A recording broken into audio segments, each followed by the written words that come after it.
Council, everyone, I believe we're ready to begin. Mr. Myovis, you have the floor. Thank you, Your Honor. Good afternoon, Dr. Daly. Good afternoon. So the one thing that you didn't go through was the text messages between Bree and Josh, is that right? Until last night you were giving some, is that right? Yes, last night I was given, I presume it was a subset, some of them, because the page numbers, you know, indicates they're sort of like snippets from different times. I've heard you say several times today over the course of your testimony that there was no evidence of domestic violence. Are you prepared to say that with any certainty that there was no domestic violence in the relationship between Josh and Bree? I only can go on the evidence that I have seen. Okay. That's been presented to me.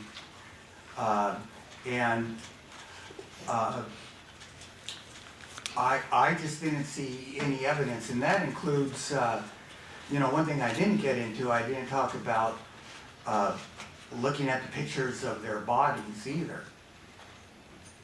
Okay. So, The pictures of their bodies in what way? well,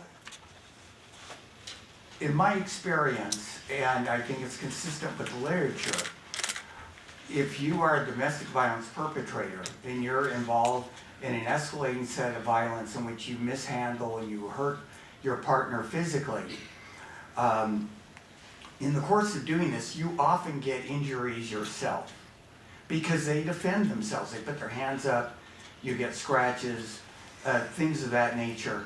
So when I looked at the pictures of the defendant, I did not see any evidence of scratches or injuries other than that blackened fingernail. And we're talking about specifically to the night of June 25th, morning of June 26th, 2014. Well, That's the signs of injuries you would be looking for in that context. right. You know, the injuries are like, they allow you to see if there is a history of this, you should see some history on their bodies. Okay. Domestic violence is not always physical violence, is it? I think that you can abuse people in a lot of different ways, but usually I associate the term of domestic violence as being a hands-on physical act. Okay. You can be, I guess this psychologically violent to somebody, so mentally violent. You can be mentally abusive. Yeah, emotionally abusive. And in fact, that definition has even worked itself into a number of state statutes across the country in terms of the definition of child abuse. We live a little bit, especially with the age of what we're talking. So Bree was 20 at the time. Josh was 24, I believe. 25 now, if I have the math right. Young people. We live in a different age where they kind of create a record of their lives together. Would you agree with that?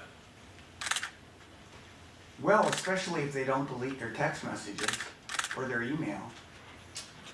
So forgive me for saying it this way, but I find it curious that you were asked to evaluate their relationship, but you weren't given probably the best piece of evidence to do that. The lives that they had through their text messages. A recording of the last year and a half. Well, I either wasn't given it, or I overlooked it, or Mr. Lambert overlooked it. The bottom line is I did not review a lot of those text messages until last night when you gave them to me. There was other writings I reviewed though. Okay. I will tell you, and I think that you can take this on face value at this point. Those were a sampling of a year and a half's worth of text messages. They were not exclusive of those types of situations. There were a myriad of situations that were similar to those. Does that surprise you based on what you thought the relationship was like? You mean based on the sample I read, you're telling me it's a representative sample? Was I surprised? Right. Not really, because it was consistent with the text messages that APD identified in their report preceding the event. And I watched you, as Mr. Lambert indicated, you provided all the material that you had, including your little over 3-hour face-to-face interview with Josh. And I had an opportunity to watch that. Have you had a chance to watch that recently or in your review for testimony? I listened to the audio, I did not watch the video. Okay. You mentioned it a couple of times, both in the context of what Josh's mom, Shannon, told you, and also what Josh said, and I saw it in the video. You weren't even aware that they were engaged. Do you remember him telling you, oh, and I got her an engagement ring? You're like, oh, I didn't even know that. Do you remember that part of your interview? Yes. Okay.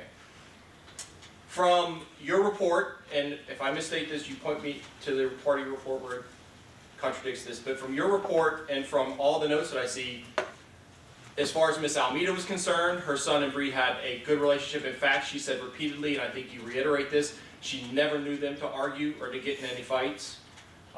And also the defendant himself, when he self-reported, told you those same sort of things, that they had a good relationship, they loved each other, there was no sort of disputes between them. That was the beauty of the relationship with Bree.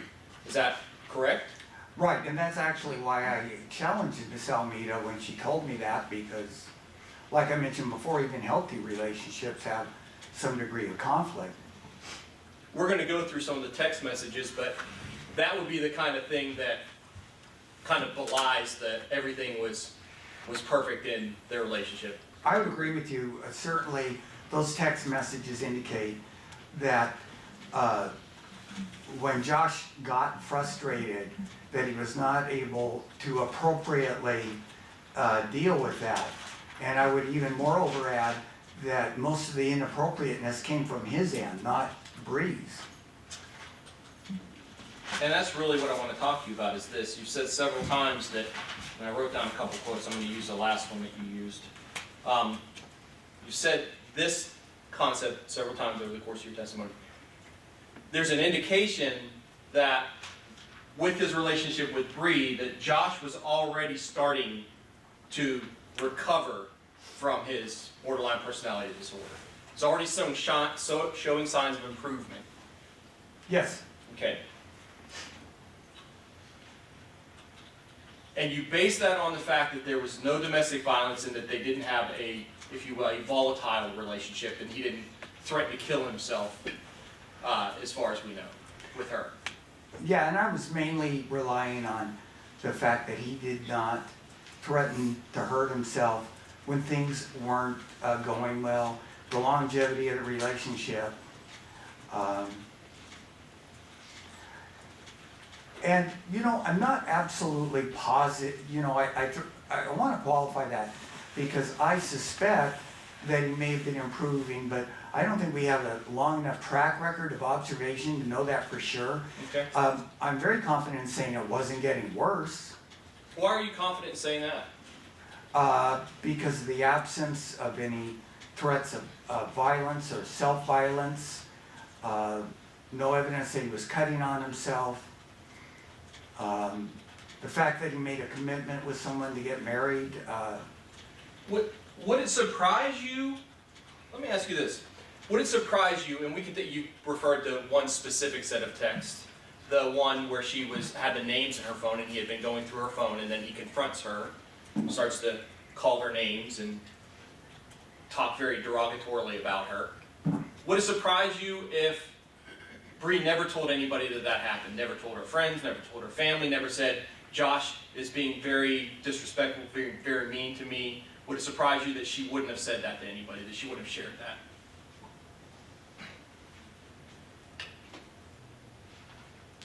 You know, I'm not really sure if I would be surprised or not. Can you tell me with any confidence that you actually know what Josh and Bree's relationship was like when they were alone together?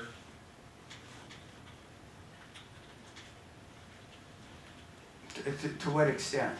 I mean, To what extent? Like, until I showed you those text messages yesterday, I think if I had told you that he repeatedly referred to her as a whore, and a cunt and referred to her in those kind of derogatory ways, you would have told me that based on what you saw, no, that's not the kind of relationship they had.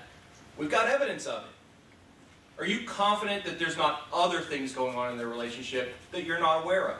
That you Sure. can't account for in your 3-hour interview with him? Sure, there absolutely could be. I don't know what I don't know. Right. And that's really, I mean, to sum up a lot of what you're telling us today is you don't know what you don't know. You don't know what you don't know about their relationship. You don't know what you don't know about the other things about his life that he maybe hasn't told you that you haven't discovered through your review. And you certainly don't know what Josh ALMEDA is going to be like in 20 years. Do you want to take that one question at a time, or? Well, do you disagree with any, I gave you 3 propositions. Do you disagree with any of them?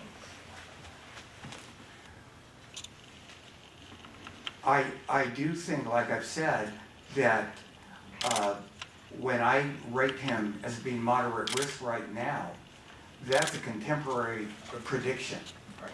Okay, so I don't know if in 20 years his risk is going to be higher or it's going to be lower. Any more than I could accurately predict the weather a year from today. And I like your analogy a lot, Dr. Zelig. I think it's a perfect analogy. If I was standing here asking you whether or not we can expect a storm with Mr. ALMEDA tomorrow, you could tell me with some certainty that, yes, a storm would come if you released him, in your analogy. Is that correct? Yes. What you're telling me also is that you have no idea what he's going to look like in 20 years. I don't think I have no idea because I can rely on research that alerts me to trends. Okay. We'll talk about those trends. One final point about the relationship with Bree. You said several times that he didn't engage in the kind of conduct that he engaged in with the other women when he was with Bree. I want specifically to know, what do you mean by that? We all, the judge, obviously Mr. Lambert, myself, we all have seen a very extensive history of the violence that he engaged in with other women. And how he completely fits the borderline personality disorder. When you make that statement, that he wasn't doing with Bree what he did with those other women, what are you talking about? What did he do to the other women that he didn't do with Bree, specifically? Well, let me, if it's okay, let me turn to the chronology because I did indicate the you know, I want to be straight on this. There are 2 Laurens, for example, and I want to be specific, so let me turn to that page.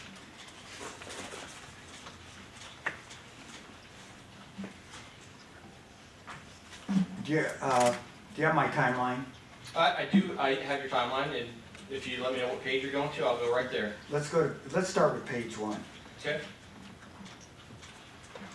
So there's a high school girlfriend, an acquaintance from 2006 to 2009, Anne, who said that she was slapped twice and that the defendant had anger problems. He apparently, even back then, was threatening self-harm because she told detectives that her feeling that if he was going to harm someone, the most likely target would be himself. Okay, that's one. Okay? And if it's consistent, if that's what you're talking about, that kind of thing, it's consistent throughout the girls that he's dated along the years, then I understand specifically what you're saying. Is that what you're referring to? His threatening self-harm in order to somehow preserve what he thinks the relationship is, or something of that nature? Yes, and earlier when you were, that certainly fits into that psychological abuse that you were talking about earlier. That's a lot of stress on a young woman, on any of us. But I also note that if we look at Lauren Rome, she says, yeah, I was afraid of his temper, but he never harmed me.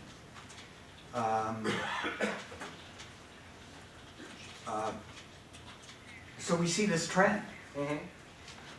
Besides Kimber Dubé, how many of those women came forward and reported to the police, and we have reports, police reports from his prior girlfriends?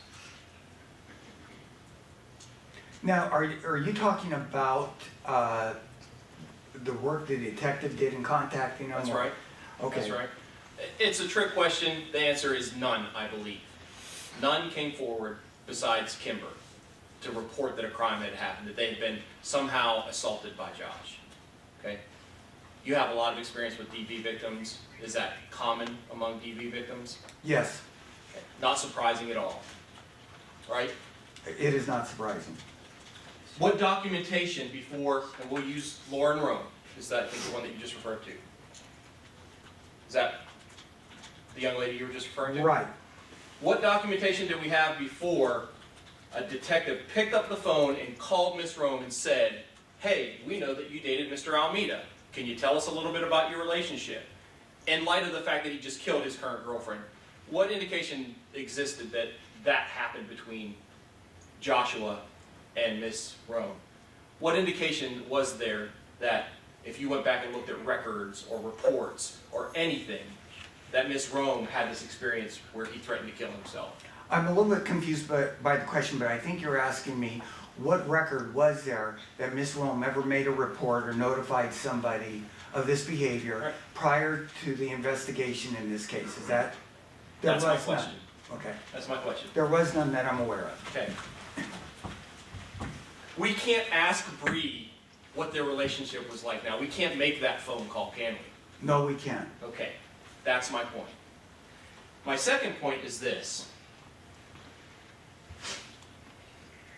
Every time he was threatening self-harm with a prior girlfriend, what was the catalyst? And I mean, the most basic from what you could tell, what was the catalyst for him doing that? It was my understanding that he was concerned about a separation or diminishment of the relationship. Okay, Classic borderline behavior. classic word. And Right. as I told you last night when we met, I couldn't agree with you more. It's fascinating to me. He's firing on all cylinders when it comes to borderline personality disorder. So you and I'm not going to be questioning that at all.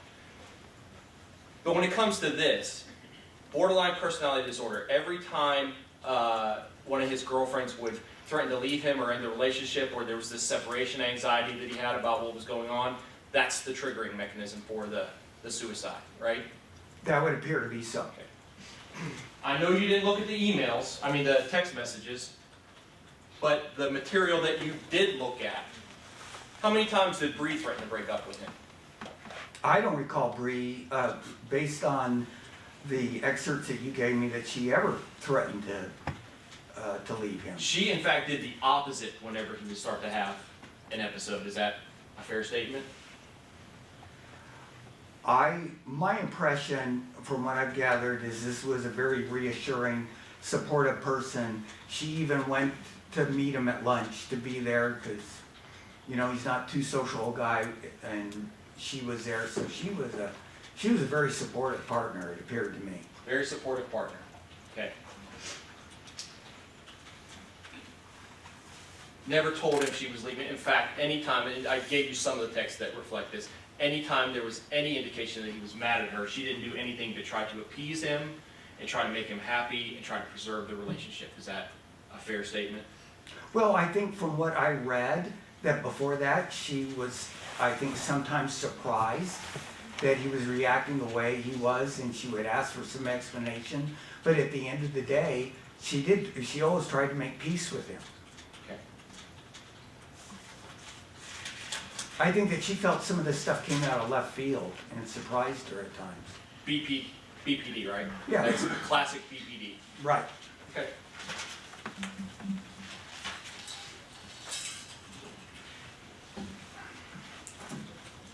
I want to touch on substance abuse. Now, one of the last things you finished with Mr. Lambert about was this. And I wrote down the quote, you're envisioning the treatment happens in a controlled atmosphere, i.e. in prison, that's where the treatment's going to happen for him. Yes. And it's going to be the dual-pronged approach, because now we know that he has a mental disorder in addition to his substance abuse issues. Yes. Okay.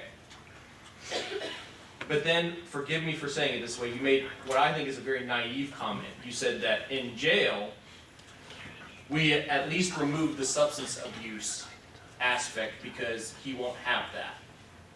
Do you remember saying that? Yeah, and I hope, I'm not naive enough to know that substance abuse is not a problem, but it's certainly, please tell me if I'm wrong, but it's certainly a lot harder to get substances if you're out at Goose Creek than if you're working at Midas Muffler. Okay. Your Honor, may I freely approach Dr. Zelig? Yes, you may. Thank you. What are you showing? The disciplinary report? It's not in the PSR. Did you have a chance to look at the pre-sentence report investigation and all the attachments? Not all the attachments, but you're probably asking, did I have a chance to review the disciplinary reports? Right. I read a synopsis, yeah, as a matter of fact, I did read those. Okay. So I'm going to show you what I previously marked as State's Exhibit 22. That's part of the PSR if you have it there in front of you.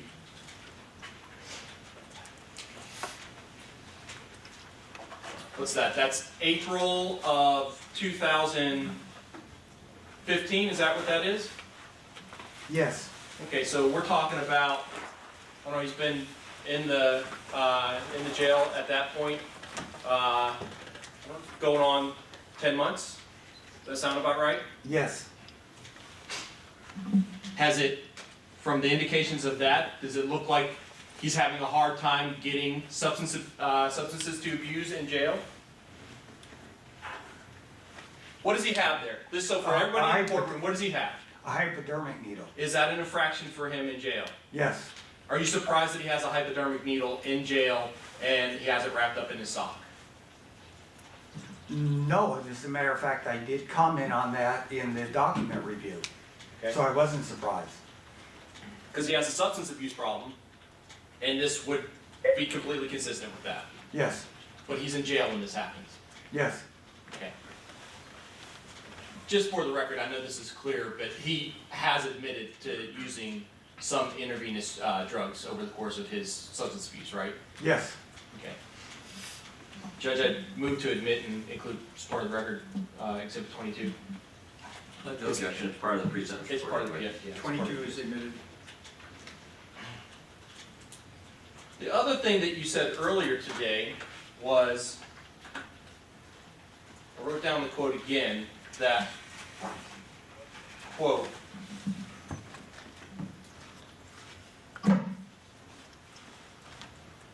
around the time, and that's what you said, around the time Bree passed away, is how you phrased it, he was no longer using any illicit drugs. That's what he told me. And this is exactly what I'm coming to, Dr. Zelig. I mean, you're relying a lot on what he told you, right? I rely somewhat on what he tells me, but like I think I've mentioned all day, this is a multi-method evaluation that I try to tap into numerous sources of information. Right. And The thing that troubles me, Dr. Zelig, is that in a year and a half, the text messages of the life that he created, the record of his life that he created, answers all these questions. And you didn't have to rely on his answers, but you didn't look at those, did you? no, I've already indicated I didn't see those. Okay. So I've previously marked these exhibits as well, Judge. This is, yeah.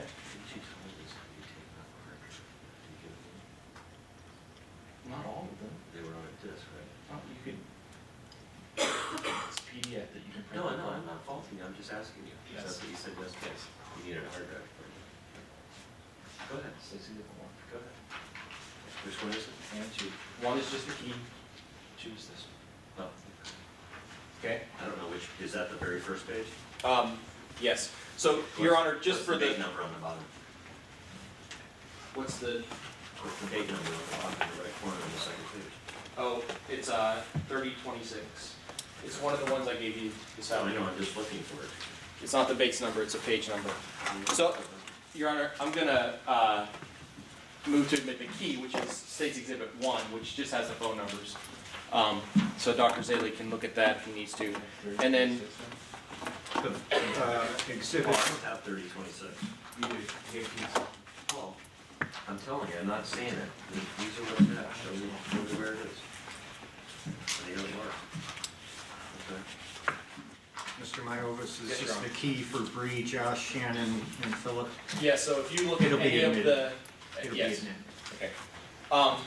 So Your Honor, I provided you at the very back of the, material I provided today, one day, which is essentially, a portion of June 17th, 2014. And the number at the bottom is the number of the report.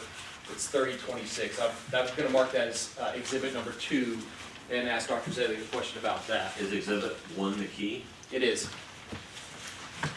This is one that you don't, it wasn't one I gave you last night. Oh, okay, you saved my comment there. Yes. Okay.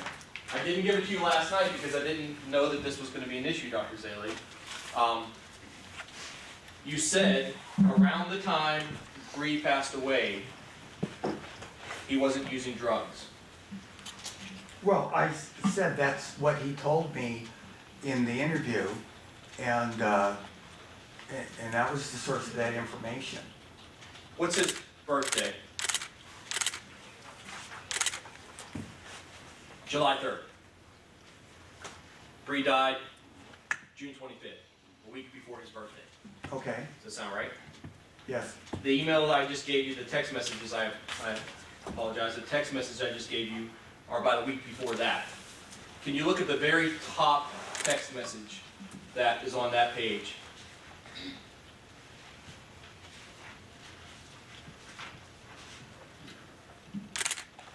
Can you read that text message for the court, please? is this 1236? Yes? Okay, so this is from Joshua's phone number. Right? I'm gonna need gelin for my birthday, I need 4 to 6, save some for me next week. Okay. Do you have any idea what he's talking about there, Dr. Zelig?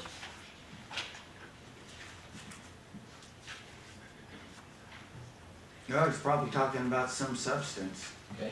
Would it surprise you if you went through his phone and you found that he often refers to pills or narcotics or something that obviously he buys from somebody as gelin or gels? Does that surprise you at all? No, and as a matter of fact, I took that into consideration when I scored that LSI as it pertains to having criminal companions, so. Well, I'm concerned about your impression that he is no longer using controlled substances around the time of Bree's death. I mean, do you still think that's accurate? You know, all I'm saying is that's what he told me. And I guess the reason why I didn't pay a whole lot of concern to that is even if he wasn't using illicit substances, he sure as heck was using alcohol in a way that was contrary to his probation. And, I mean, that's a lot of alcohol he consumed that night. Well, he's not allowed to have any alcohol. Right. So any alcohol was a lot of alcohol. He's for not his allowed to have a probation. firearm either. That's right. Yeah. Disregarded those rules, didn't he? Yes, he did. Okay. And in fact, as you know, the real irony of this is that just graduated that night, just hours before that, finished his last anger management course at Yes. the Aquila House. Yeah, and he went out and celebrated by getting smashed. Okay. Got 750 mil of rum. I think it was spiced Yes. rum. Right. And by the time the police got there, he had drank probably, what, 7/8 of the bottle? Yes. Bree, as far as we know, no toxicology, she didn't have any of that. That is correct. That's my understanding. Okay. So, and then I guess we don't need to belabor this, but it wouldn't surprise you at all if you went back through the text and saw that not only was he violating his conditions of probation by using drugs on a regular basis, but he was also figuring out ways that he could manipulate the system to still pass your analysis. Would that surprise you? No. Okay. That would be completely consistent with who Josh is at that time. Look, it looked to me like he had a widespread disregard. If he would have followed the rules, we wouldn't be having this conversation today. I couldn't agree with you more. I couldn't agree with you more. My concern is that you seem to be willing to admit when we have objective evidence that he wasn't following certain rules, but when For example, with the domestic violence, you say, well, there's no evidence of it, so it didn't happen. That's the thing I'm taking exception to, Dr. Zaley, is that he's violating every other rule. He's being consistent with who Josh ALMEDA is. Why do you think it's any different with Bree? Because once again, I never saw any evidence that he was physically abusing her, or threatening to physically abuse himself. I was going to ask this question a little bit later, but I'm going to ask it right now. Okay. What percentage of people that engage in murder-suicide scenarios with their domestic partners suffer from BPD? Has that ever been studied? It has. I can't give you an exact percentage, except to say that when we look at domestic violence or stalking, borderline personality disorders are overrepresented. They're more common in that population than what you might find in the general population. Okay. And that's true of populations of domestic violence offenders as well? Is that correct? Yeah, I'm sorry, I thought I just said that. Oh, I'm sorry. I thought you said, you may have. Okay. And even in the general prison population, there's an overrepresentation. We'll talk a little bit more about that. That's true as well, right? Of domestic violence offenders, yes. And of people that, I'll cover this right now. In the general population, there's about a 2 to 6% of representative samples that would have BPD in the general population. Is that correct? Approximately. Okay. And the interesting thing about this is that most people that have BPD and a lot of other things that Josh suffers from are women. It's predominantly in the female population. Is that correct? The reason I'm hesitating on that is I think that we have a strong bias I see borderline personality disorder in women. As a matter of fact, if you can look at the movies that have been made in the last 15 years where they exemplify this, it's almost always a woman who has this.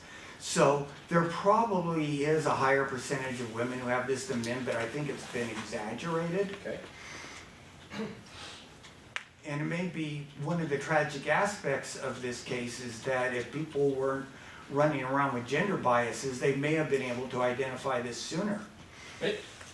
In all fairness, one of your colleagues up here actually did at least identify it sooner, just didn't do anything about it. We didn't really pursue it. 2012, when he went to the psychologist, they actually said, you might want to think about looking at him for a BPD. Right. Okay. I'm going to shift gears a little bit here. So, I mentioned to you last night that I had some extensive dealings with Dr. Loftus, Jeff Loftus, not his wife Elizabeth Loftus. They're memory experts, is that correct? Yes, they are. Okay. You talked a little bit about this. Is one of the first things that you talked about with Mr. Lambert. I believe that Judge Voland is familiar with them, but can you just give us a general, the Loftus, Dr. Loftus, Jeff, and Elizabeth, what is their field of expertise when it comes to memory? It's mostly, they would be most likely to testify about the malleability and the reconstructive nature of memory. That memory is not a property that's analogous to a videotape, that once you see it, you report it perfectly. They would say that memory is a very complicated process, and not only may there be some difficulty in translating what you see and putting it into long-term memory, but the experiences you have afterwards can change your memory. Okay, and I want to parse that out a little bit here because I believe it's also important in this situation. But start with this general proposition. One of the things that I think all experts agree on now is that the percentage of a person's confidence in what they think they remember and what actually happened are not necessarily correlated, not necessarily related. Is that? That's absolutely correct. People who are very confident that they remembered X, Y, and Z when we actually test them are no better at remembering what happened than witnesses who aren't sure or not confident. Confidence does not relate to accuracy of memory. And that's borne out in some of the things that you said earlier. You said that you've dealt with people that, officers that basically have the cams on their equipment, and they might be very confident of what they're telling you happened, and be also completely incorrect about it. There's whatever relationship there is between confidence and accuracy, it's very slim. And I've even published research myself on this topic and find the same result. Very weak relationship between confidence and accuracy. I think that you gave 3 general propositions when Mr. Lambert asked you about a person's recounting of an event. Either one, do you remember giving three possible options? He gave 3 and I added 1. Tell me what they are from your perspective very quickly, if you don't mind. Okay, first of all, when I meet with the subject, they can be telling me the truth. Okay. Okay, that's one scenario. That's Just one. because they're telling me the truth doesn't necessarily mean that they're accurate. So that could be 2. Another thing is that people could be just flat out lying to me or telling me what they think I want to hear. That could be a 3rd. And then I said, finally, we have to recognize that it's not so simple. I could be talking to someone who's giving me a combination of 1 through 3. Okay. In fact, and I'm going to offer, based on my experience in talking to Dr. Loftus, one other possibility. Another possibility is that they have no memory of it, but they are actually speculating based on their own experience about what they think probably happened, and that's forming what it is that they're telling you. Is that it's a logical process for them. Well, I must have done, and this is how people sometimes talk, I must have done X, Y, or Z, because they're thinking about their own prior experiences. Yes, and I think that falls into the category where someone believes they're telling you the truth, but it doesn't have much relationship to the facts. Okay. And that's a good point. It just underscores how complicated memory and witness recall is. I assume that you guys were talking about that because we want to be very clear that by Josh saying that it was an accident, he's not necessarily lying about that. That doesn't mean if we had a video and saw it and it wasn't an accident, it didn't happen the way he described, that wouldn't necessarily mean he's lying about it to help himself. Is that fair?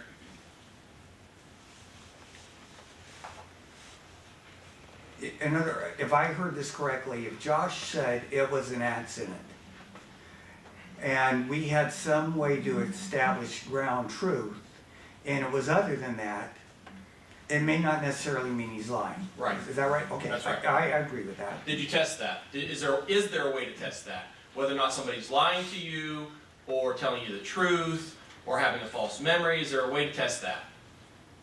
The only way you can really test that is if you have some other source of objective information. Okay. In this situation, it's just 2 of them in the room, so we don't have that source. Is that what you're telling me? Well, I think we have some physical evidence, but I've already heard objections about that topic, so Okay. I won't necessarily go there. Are there psychological tests that can be performed for whether or not somebody is being deceptive about recanting or recalling an event? Is there a way to test malingering in this field? There is a way. The reason I paused is I can test general malingering if someone is invested in exaggerating or making up things, but I don't know of anyone who would be able to say I have a test that could tell whether or not he's telling the truth about how this gun went off. Okay. This is a whole side issue, but I'm just going to ask this question. Yeah, you're really smiling there. And I really am smiling. I mean, I wish Dr. Raskin was sitting in this room because I think he'd jump up and yell at you for saying that. I'd probably say take a polygraph. Do you know why I say that? Because that's precisely what Dr. Raskin says he can do. Dr. Raskin can test. If Dr. Raskin puts me on the polygraph, he is testing my impression of what I believe the facts are. That's exactly right. I still could have all the facts wrong and come out non-deceptive on his test. But then we would at least know that you are being honest in what you think you remember. Agreed? Yes. Okay. So you could test it. Or do you think that polygraphs are not reliable at all? I think the polygraphs are, they're certainly not perfect, they have error, but it's always strikes me as a bit funny that they're hard to get admitted when we readily admit eyewitness testimony that has far more error than a polygraph does. Well, I don't know if you know the prevailing situation now, but they're admissible as the law stands right now in many courts in Alaska. Yeah, especially if the opposing side can run their own test. All right. Yeah. We didn't do that with Josh. No, we didn't. Okay. So let's talk a little bit more about memory. Dr. Loftus has this really great kind of flow chart where he talks about like the way memories are formed, and I'm going to make this very simple. So the way an event happens, there's some stimuli, right? And then essentially the brain perceives the stimuli through your various senses, and you have a short-term memory that's formed. Right. But almost immediately with that short-term memory, and he's got an arm on his chart that basically comes in, almost immediately with that short-term memory, you also have all this other stuff that's happening post-event, because an event happens in an instance, and then you have all the post-information coming in to the brain that you're perceiving as well. And that can last for an instant or a year. A lifetime. A lifetime, right. And then based on the way your brain works, it takes all of that information and forms what I think you called consolidation, the memory itself. Consolidation is the process where that short-term input is, I think the best analogy is converting, we have RAM on a computer. And if we don't put material that's on RAM onto the hard disk, we lose it. Okay. So that's consolidation. Okay. Have you testified in this field specifically about memory and the formation of memories? In various forms, like I said, published in the area too. Okay. Well, and that's why I asked that. You said you published, so didn't know if you testified.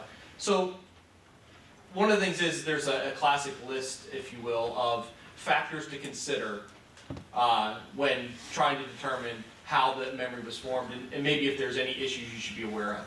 And we'll start with the easy one, alcohol. This is a big deal, whether or not the person perceiving the event is under the influence of alcohol. Is that That's factor? correct.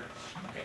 And that's a big factor. Depending on the level of intoxication a person is, the harder it is, the more intoxicated they are, the harder it is for them to form a really good memory of what happened, or could be. Well, certainly, and using the metaphors again, when someone has a lot of alcohol on board, not only can we have blackouts, but the part of the brain that consolidates memory, like similar to getting it on the hard disk, is impaired. So it may not be safe, so to speak. Okay. Stress, the amount of stress that's involved in the situation can impact a person's ability to form an accurate memory. Yes, if the stress is too low or it's too high, that's unfavorable for an accurate memory. Some of the things, and they may not play into this, but lighting is one, the ability to actually perceive the event is one. I would say that's more of a perceptual issue than a memory, because if I don't perceive something, we don't really get to the memory issues. Okay.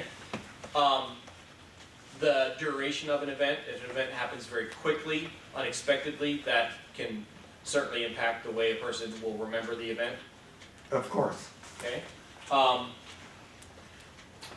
And then, as you said, a myriad of post-event information coming into a person's brain. Is that, there's any number, we could probably talk all day just about what kind of post-event information, but that's a big factor for how a person remembers. Yes, and as I'm sure you're aware, because of this research, it's the very reason that we have such careful protocols when interviewing children who are suspected of being victims of child abuse or sexual abuse, because we're aware of the fact that if we ask the questions the wrong way, we can introduce post-event information that will permanently alter that witness's recall. Does that happen with adults too?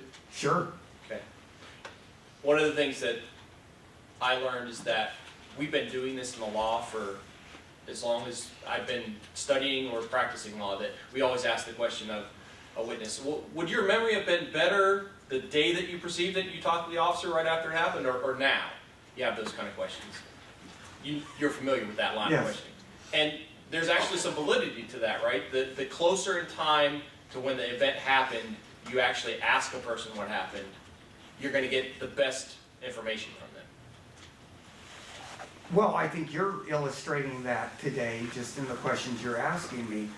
My guess is that if you conducted this cross a week from today, you would forget some of the, like anybody else, you would forget some of the material that you believe is relevant, and you would not be as effective in this conversation we're having. And I would probably be influenced by a lot of outside information that I would go and collect, and it would take on a whole different version of the questioning. Is that right? It might, especially if you didn't take really good notes to keep your memory anchored. So you didn't polygraph Josh, but did you, with these things in mind, did you go back and analyze what he was telling you versus the factors that may have influenced his memory? Well, yes, of course I considered the context of his recall. Do you know what he told the officers that first came into the house and asked him what happened? Well, if my memory is consolidated things correctly, Okay.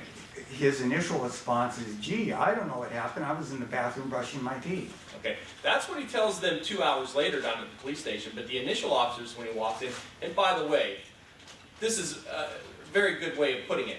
There is sort of a gee, I was in my, he's very flat affect, very respectful, has calm demeanor when he's talking to the police down at the police station 2 hours later, right?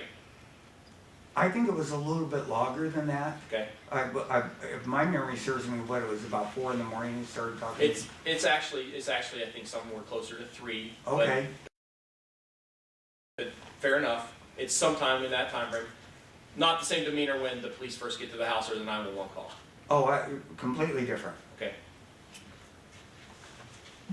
Did you hear him on the 911 call when the officers asked him what happened? He says, "I don't know, you figure it out." I don't think that was on the 9/11 call. I think that was when they arrived there and they were trying to sort out what was going on at the crime scene. His mom asked him what happened. What did he tell her?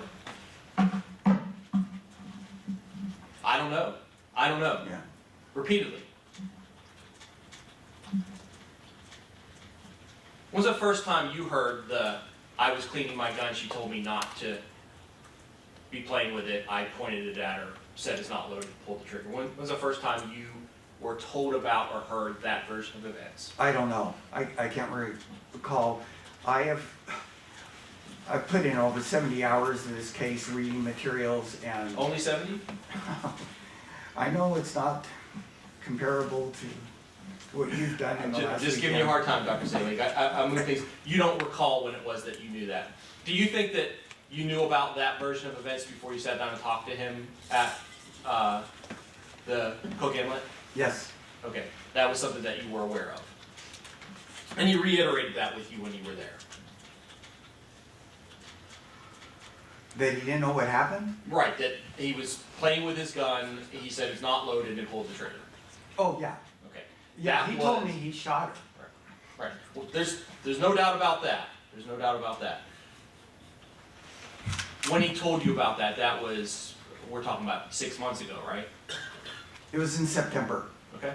September 2015. Right. Okay.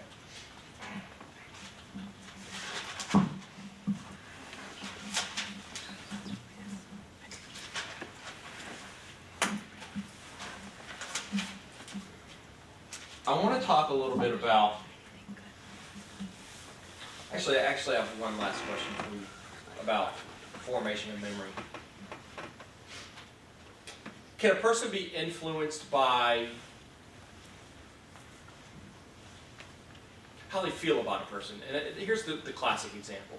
Can a mother be influenced about what their child did despite a myriad of evidence to the contrary because of their emotional attachment to their child?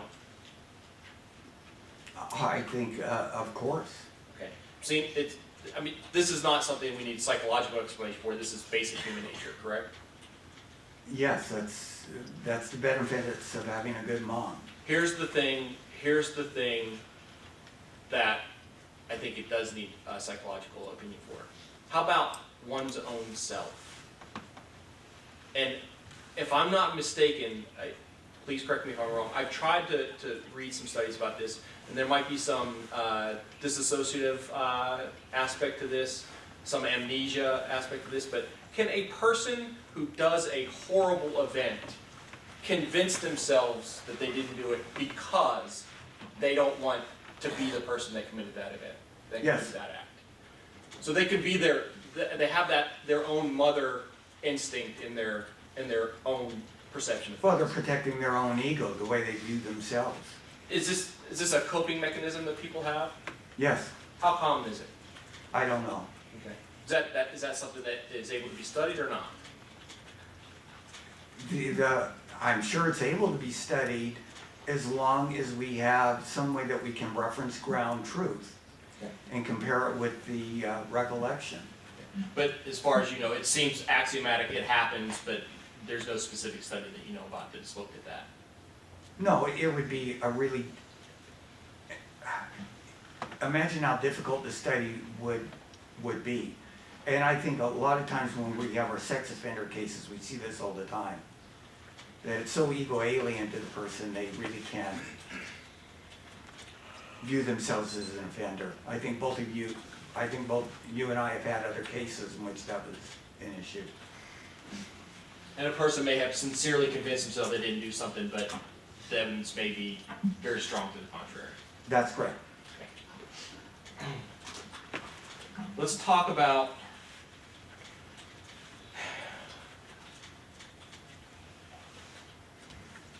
this term comorbidity. This is basically a person has multiple things that they suffer from. There's several diagnoses for them, right?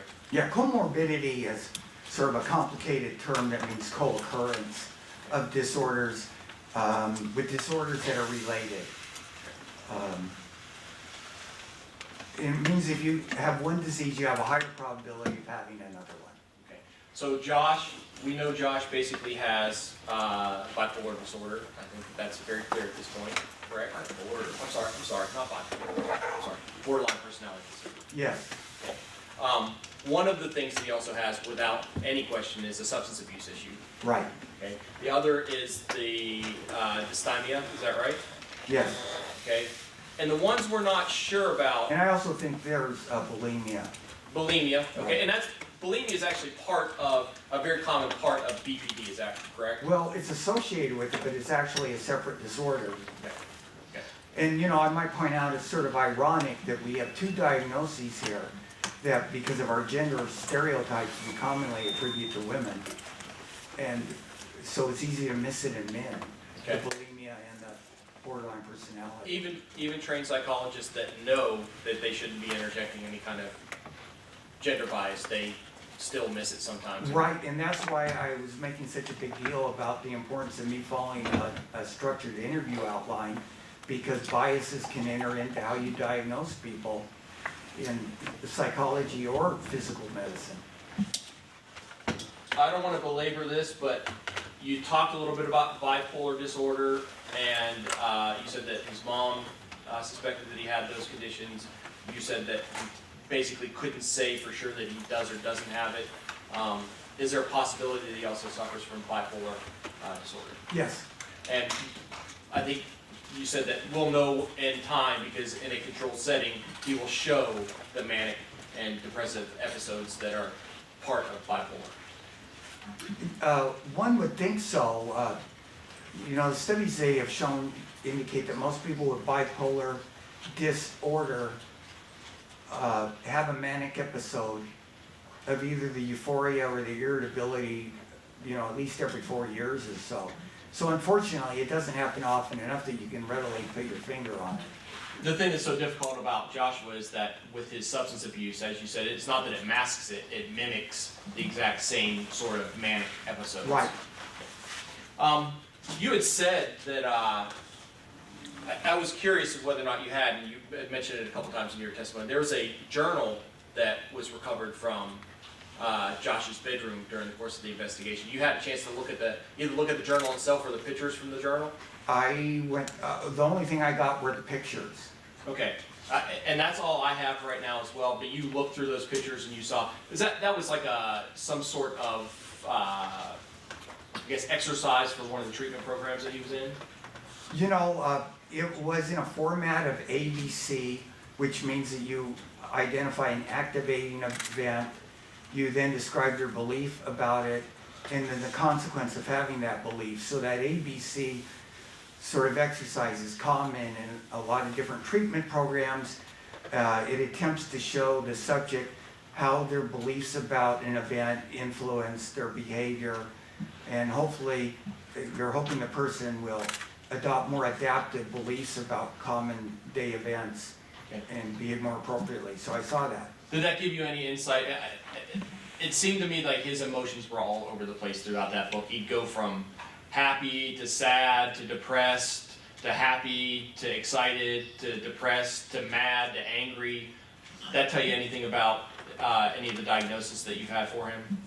Yeah, I think it supported, again, it was another supporting document, piece of information for the borderline personality disorder diagnosis. Hierarchy is this. It seems like he's a very classic case of BPD and also of the comorbidity of substance abuse. Is that correct? I think his substance abuse problem is worse than the classic. That's higher on the list of problems that need to be addressed for Joshua. I can't really prioritize it because, you know, it's like having an argument, is it more important to fix your heart disease or your pulmonary disease? I mean, you need your lungs and your heart. He's never going to get, I think this seems clear at this point, he's never going to get the BPD under control if he doesn't get the substance abuse under control. I say never, I know that's an absolute term and you don't like to speak in that, but it's unlikely that his BPD is going to get under control if he doesn't do something about his substance abuse. I would say that the statement you're making is especially true right now. I don't know with time, knowing what we know longitudinally about borderline personality disorder, if this would be as important in 10 years. But nevertheless, if this was my case, if I was working for the Department of Corrections, I'd certainly want to address both of them before he saw any type of community supervision. Mr. Lambert said he has a significant substance abuse, and you cut him off right there. No. And you used a not so clinical term. He's got a horrible substance abuse problem. Yeah, Is he among the worst people that you've seen with his level of substance abuse?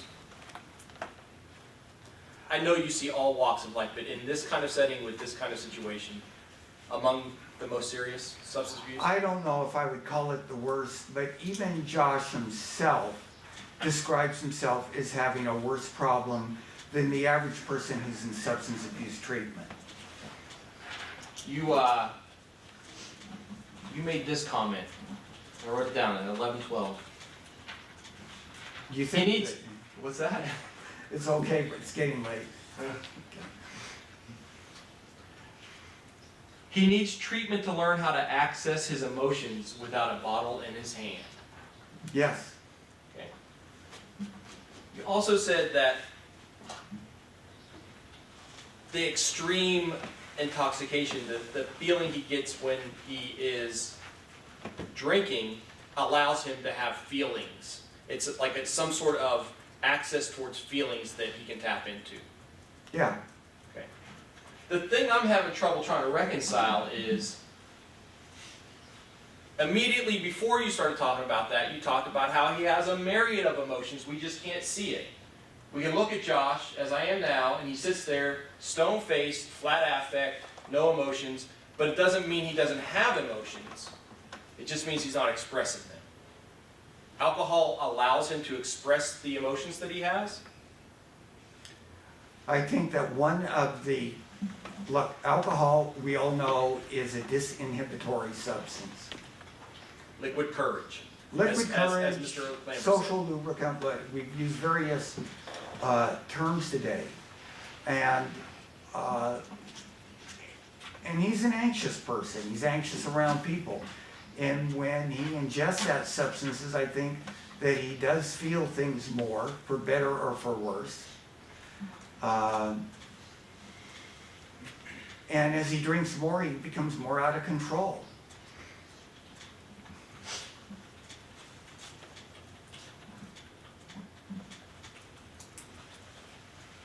Judge, I'm gonna go pretty quickly because I'm actually gonna try to spare the members of the audience in your honor with any delay of this and finish up this afternoon, so, forgive me if I start to go a little bit quick.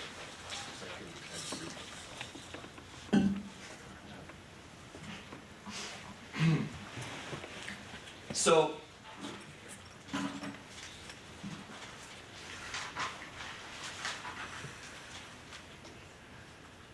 there's no doubt in your mind that the alcohol is and other substance. I mean, we refer to alcohol a lot, but he basically abuses a lot of other substances as well. But that's a huge factor for Josh. Yes. Okay. And even though he's been court ordered and put into treatment programs and everything else, yes, just like Mr. Lambert said I would, I'm gonna make the point, nothing has kept him away from that. Is that correct? Well, you mentioned earlier reference to his diaries, his treatment logs, which I read, and I did read times in which he was making a strong effort to avoid going to places where he might drink. Unfortunately, you know, those efforts were short-lived, it appears. Okay. I'm gonna, I don't have it here, so. these are in the first, this morning. I gave you a packet this morning. Hang on.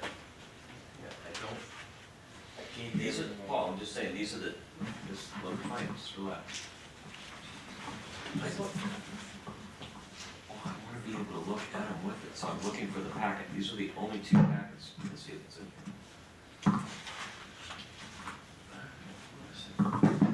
It's in the middle of that packet. What is those numbers are they? They're 10, 11, and 12. Okay, thank you. I said I'm gonna try to go quickly. We'll see if Mr. Lambert will let me. What, So we talked a little bit about his journal. States Exhibit 10, 11, and 12. Are those photographs, 3 representative samples from that journal that you're talking about? Yes, they look just like the ones that I looked at in the photographs. Okay, I don't need to go through them with you. I just want them for the record and for the judge to have for consideration. I'll move to admit 10, 11, and 12, Your Honor. I can't read them, so I'd like to have copies I can read before I say yes or no. Have a chance to read them. No problem. Another difficult room. You think?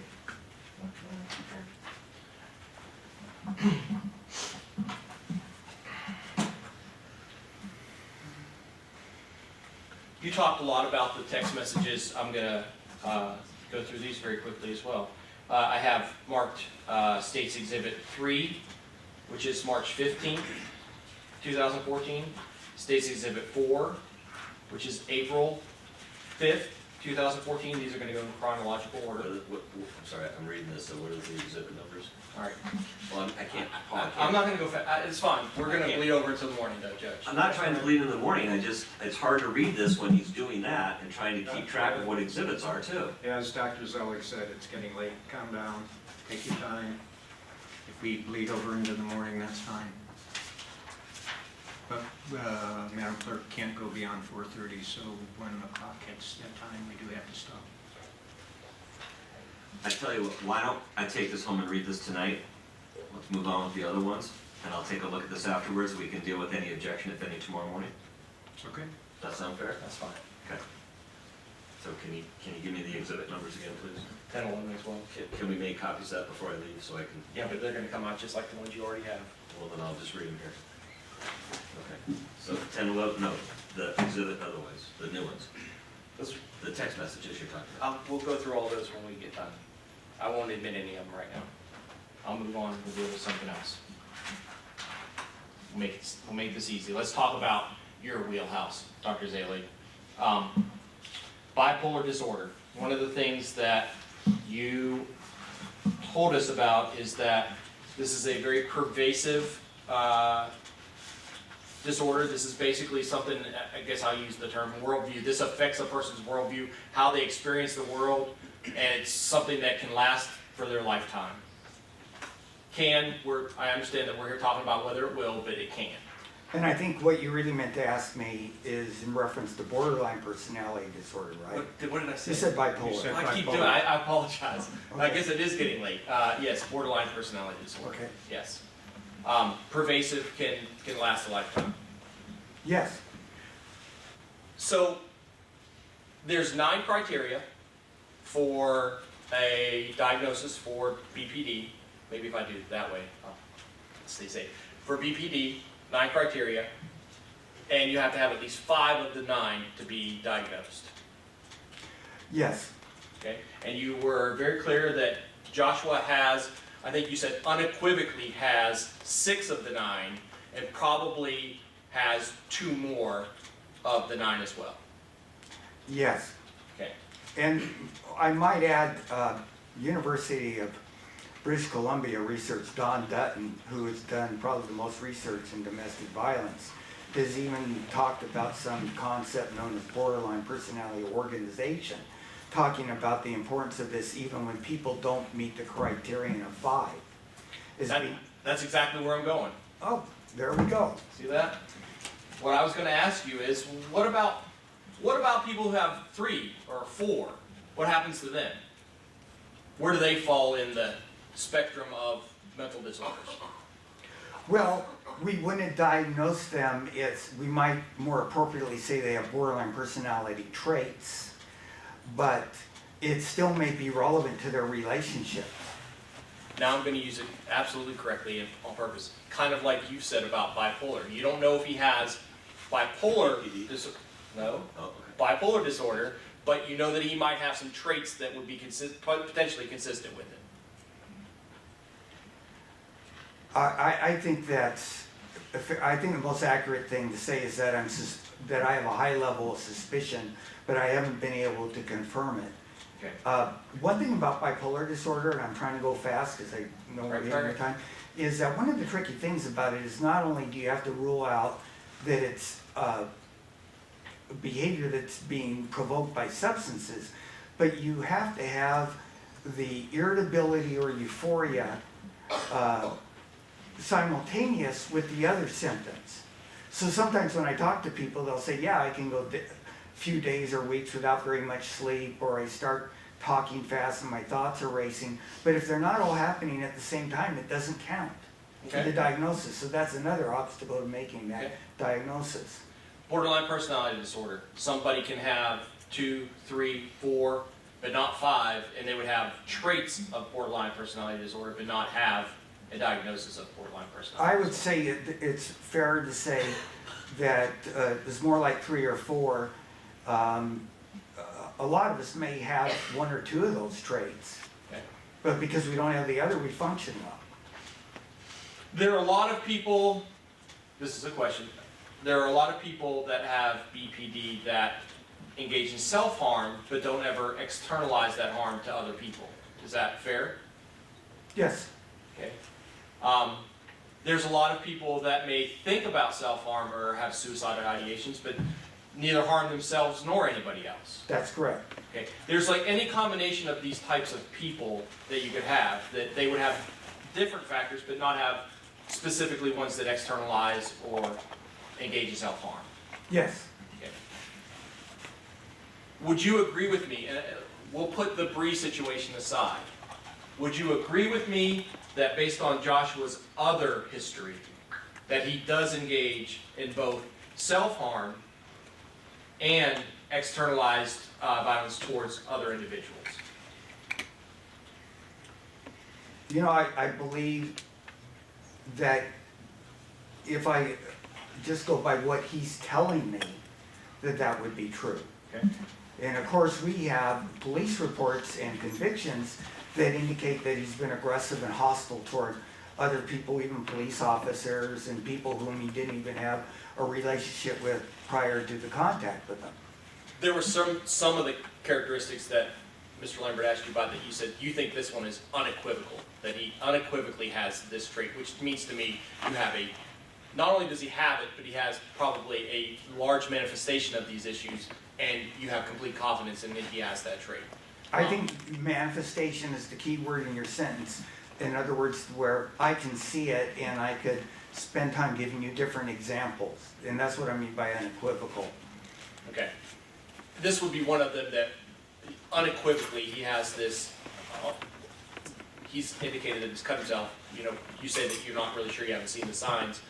We'll take his word at that. We know that he's had suicidal ideations based on the priors, but he's also externalized and been violent towards third parties, other individuals in his life. Yes. One of the other things I find very interesting, like I said, when I finally got my mind around what his disorder was based on the things that you give, one of the things I found fascinating was this. The literature I read said that one of the issues with people with BPD is that they will have self-destruction mechanisms by which they will do things to purposely tank themselves, if you will. Like, one of the examples I give is that somebody could be close to completing a school program or something like that, and right when everything is lined up for them to do it, they will do something purposely to not complete that project. Yeah, they can sabotage themselves. They may Right. not feel they're worthy of their a college degree or their law degree or whatever the case may be, and then they do something stupid and get kicked out of law school or whatever the case. I mean, there's countless examples of that. And this is a classic symptom of the disorder. It's one of the symptoms. And there are many, but this is one, like bulimia, that may have other implications, but it's also something that is consistent with somebody with BPD. Yes. Okay. Which of the 9 criteria does that one fit into? The self-sabotaging.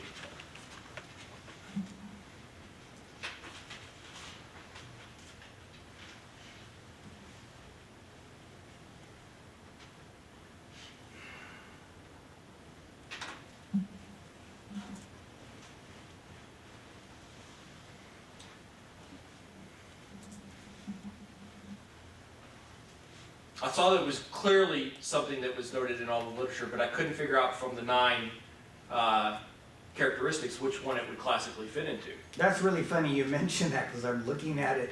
I think what they're talking about is probably number 4, in which they talk about self-damaging impulsivity.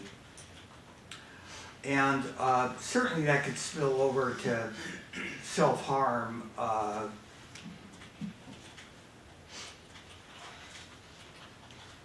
When you looked at Josh and his history that you had access to, anything jump out at you as self-sabotaging things that he did that seemed like he was on a good path and he just did something that was completely unexpected to sabotage his success in a project, his completion of something, anything of that nature? He, one of the obvious things, I mean, he killed a very wonderful person whom, if he would have treated her right, would be in his life today. Okay. That's what I'm trying Another to... pretty obvious one is he just graduated from agri management the night that he killed her. Completes this program. His mom, there's some text messages that are included in this packet that he's had with his mom. His mom wants to make sure that he's got this under control. Let's make sure that we get everything straightened out, Josh. Make sure you get a copy of the certificate. Don't worry, Mom. They send it to my PO. Everything's good. I'm already taken care of. Then goes home, picks up a bottle of liquor on the way home in violation of his conditions, and shoots and kills his girlfriend. Would this fall in the wheelhouse? That could be a form of it. You know, borderline people do not feel they're very worthy individuals. They're really scared of, why would anyone love me or care for me? This is always something that's up front and center with them, the dislike they have with themselves. So it's both internal about the vacillation between, I feel good about who I am, because there are times where Josh is like, I know I'm a great mechanic, I'm really good at what I do, I like this, I'm really excited, to I feel very bad about myself. I think that I'm I think in his journal he actually says, I think I'm a piece of shit or something like that. He refers to himself in very derogatory terms. That's part of the thing.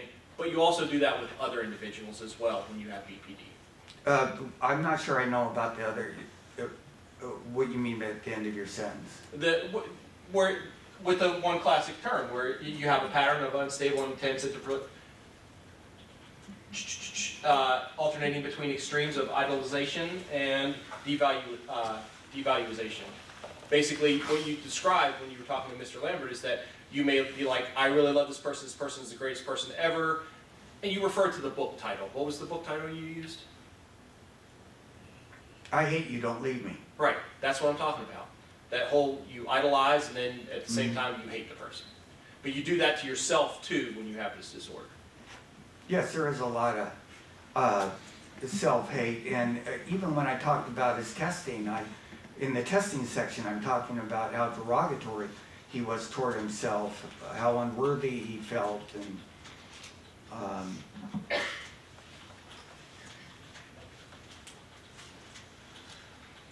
when you looked at his history, did you look at the one time where he was in the parking lot and the police encounter him? He's extremely inebriated, maybe under the influence of some other things. He's with a young lady and he picks a fight with a police officer. yes. Okay. I didn't realize this, and I don't know if you read my sentencing memorandum or not, but did you know that he had just been to court and had just that day cleared one of his criminal cases that he had? I didn't realize that. But of course, but a true self-defeater, based on the question I think you're asking me, if you were really into self-defeating, you would get into trouble in the parking lot right before you went to court. Sure. Yeah. But the fact that he did that in that situation, the fact that he just graduated from anger management when this situation happened, these are things that wouldn't surprise you from a clinical approach No. with somebody with BPD. I'm going to ask just a series of really quick questions and then I think we'll call it a day. We already talked about this. Maybe 2 to 6% of people in the general population have BPD. Yeah, perhaps. Roughly. You know. And one of the studies I showed you, the literature I got, do you agree with it that in the prison populations, somewhere from 25 to 50% have BPD?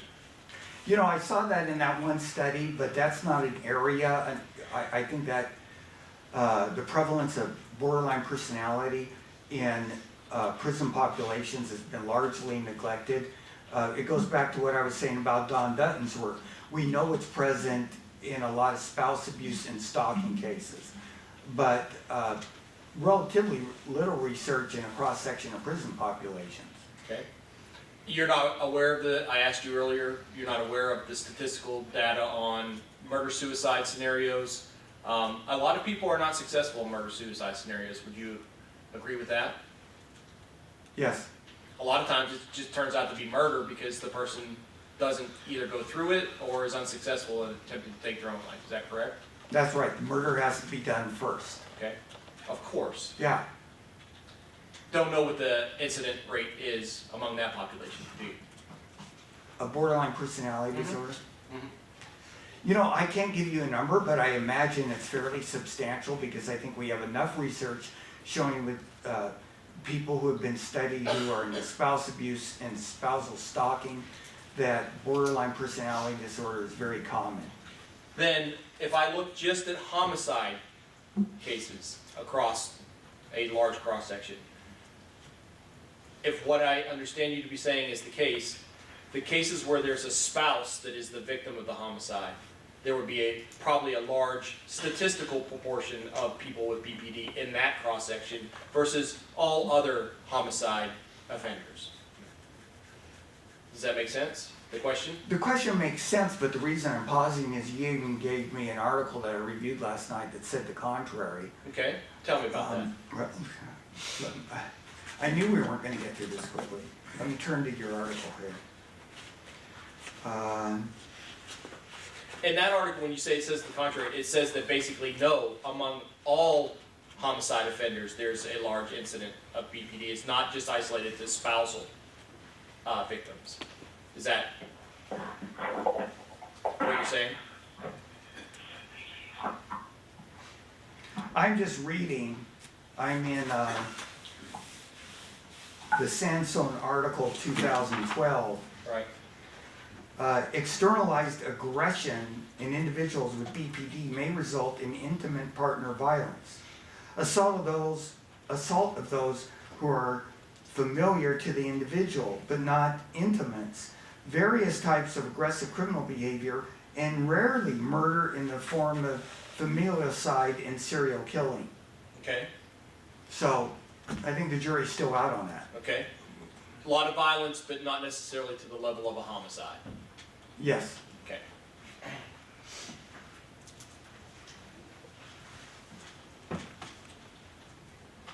Judge, I think that's probably a very clean place to end it. I'm gonna pick back up with just the studies and a few things in the morning, and then hopefully I'll have a half hour, 45 minutes tops.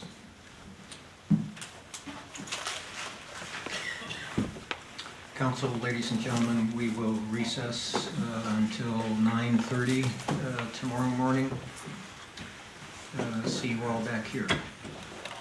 Judge, before we go, I guess, do you want to just kind of discuss how we kind of want to move forward tomorrow after we're done?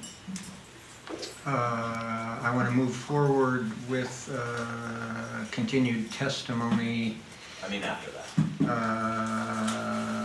Mr. Myovis, will you have additional witnesses? I will not, Judge. As Okay. long as all my exhibits are admitted, I don't anticipate needing to call anybody. I have obviously argument for the court, but I don't need to call a witness.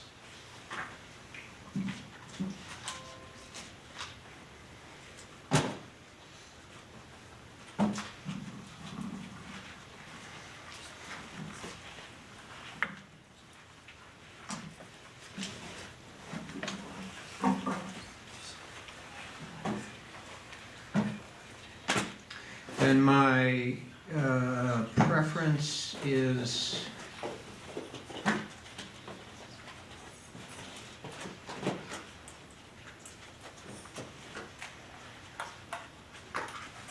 to do it in this order.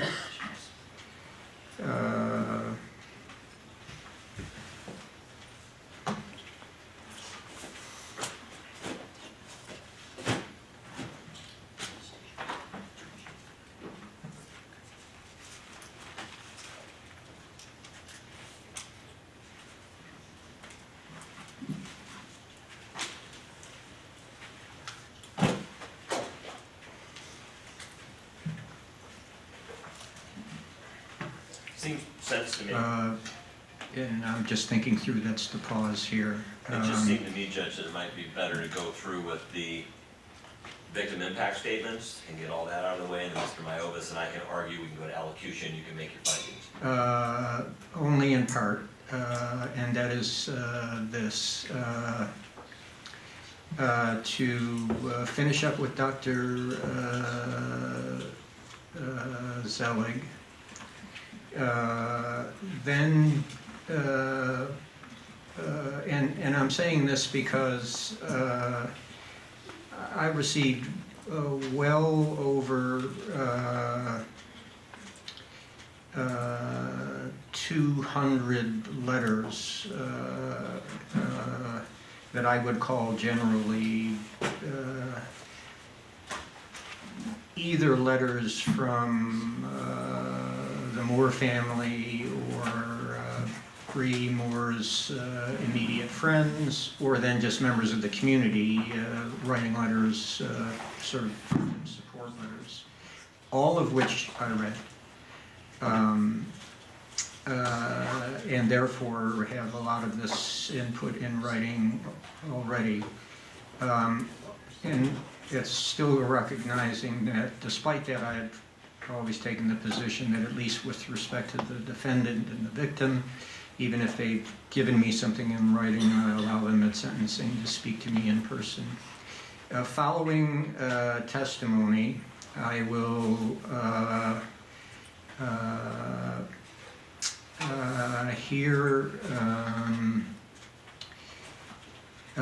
from either Mr. Moore or another immediate family representative that if he wants to designate or the family wants to designate to give a presentation to me orally that hasn't been presented in writing. Then I'll hear counsel's arguments. Then I'll hear from Mr. Almeida if he wants to give me a presentation, an elocution, I should say. Then if there's still time in the afternoon, I can pick up and hear from any other Moore family representatives, beginning first with anybody who's traveled here from out of Anchorage, meaning out of state or out of Anchorage, but in that order. And we'll see how much time that takes up on Tuesday, but that's sort of the priority in terms of who I want to hear from, because I haven't heard from everybody yet. Council certainly has the right to argue to me. I may have questions of them. I definitely have to hear from them. And certainly the victim, although that's broadly defined, and the defendant have a right to speak to me personally, but in this case, I've gotten a lot of victim input already. Ms. Sears? Thank you, Judge. If you're going to limit victim impact statement, we'd rather you limit it to a time limit, and then within that time limit, if people want to do 3-minute statements, or we have a total, I think, of 4 for sure, but if we have time, a couple more victim impact statement people. But we would prefer, if the court's concerned about time, to just give us a time, then everybody could say something if they want to say something, and limit their time that way. Probably an hour of oral. I understand there's a video presentation also. And they also do have a slideshow of Bree's life as a child, basically photographs of her. So I think that would still solve the court's problem about time and restraints, but at least they would have the chance to personally address Your Honor.